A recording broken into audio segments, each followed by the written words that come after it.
Milk purity test గురించి మీకు తెలుసా? మీరు తాగే పాలు ప్యూరా లేక నీళ్ళు కలుపుతున్నారా లేదా అని క్షణంలో అయితే కనిపెట్టచ్చు. హాయ్ గాయ్స్, ఈరోజు మిల్క్ ప్యూరిటీ టెస్ట్ గురించి అయితే తెలుసుకోండి. ఈ మధ్యకాలంలో ప్రతిదీ కల్తీ అయిపోతుంది, అది మనకు తెలిసిందే.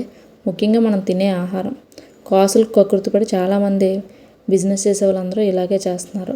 వాటిని ముఖ్యంగా మనం రోజు వాడే పాల్లో కూడా చాలా ఎక్కువగా కలుపుతున్నారు, నీళ్ళు ఎక్కువ కలిపి ఇచ్చేస్తున్నారు. అయితే ఇప్పుడు మనం పాల్లో నీళ్ళు కలిపారో లేదో తెలుసుకోవడానికి ల్యాబ్కి వెళ్ళాల్సిన పని లేదు. మీ ఇంట్లో పాలు నీళ్ళు కలిపారు లేదన్న విషయాన్ని ఈజీగా తెలుసుకోవచ్చు.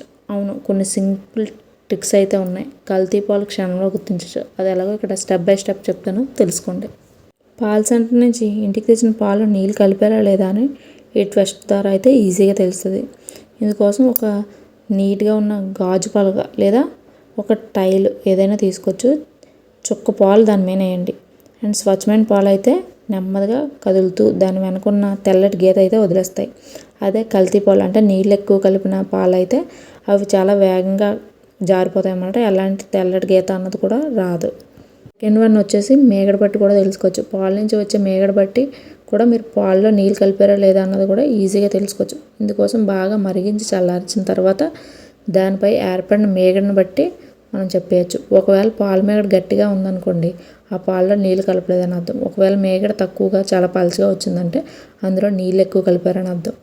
థర్డ్ వన్ వచ్చేసి మన హ్యాండ్తో కూడా మనం టెస్ట్ చేయొచ్చు. పాలలో నీళ్ళు కలిపారా లేదా అన్నది కూడా తెలుసుకోవడం చాలా ఈజీ మార్గం ఇదైతే. ఇందుకోసం పాలలో మీ వేలు అయితే పెట్టి చూడండి. ఒకవేళ మీ వేలుకి పాలు ఎక్కువగా అంటుకుంటే ఆ పాలలో నీళ్ళు కలపలేదని అర్థం. ఒకవేళ పాలు మీ వేలుకి అంటుకోలేదంటే త్వరగా జారిపోతున్నాయంటే పలుచగా అనిపించినా అందులో నీళ్ళైతే ఎక్కువ ఉండే అవకాశం ఉంటుంది. అప్పుడులో అయితే పాలలో నీళ్ళే కలిపేవారు. ఇప్పుడులో అయితే ఏం కలుపుతున్నారో కూడా మనకు కూడా తెలియదు. స్టార్చ్, డిటర్జెంట్ ఇలాంటివన్నీ రసాయనాలు చాలా కలుపుతున్నారు. కాబట్టి కల్తీ పాలు మన చేతిలో లేదా రుచి చూడడం ద్వారా కూడా కనిపెట్టలేము. కాబట్టి మీరు కొన్ని పాలని రుచి లేదా రంగు ఏవైనా తేడా కనిపిస్తే వాటిని వాడకపోవడం మంచిది. మీకు కల్తీ పాలు ఖచ్చితంగా గుర్తించాలనుకుంటే మార్కెట్లో లభించే లాక్టోమీటర్ని అయితే టెస్ట్ చేయొచ్చు. ఇలా ఇన్ని వేస్లో అయితే మనం పాలలో కల్తీ జరిగిందా లేదా అన్నది అయితే టెస్ట్ చేయొచ్చు.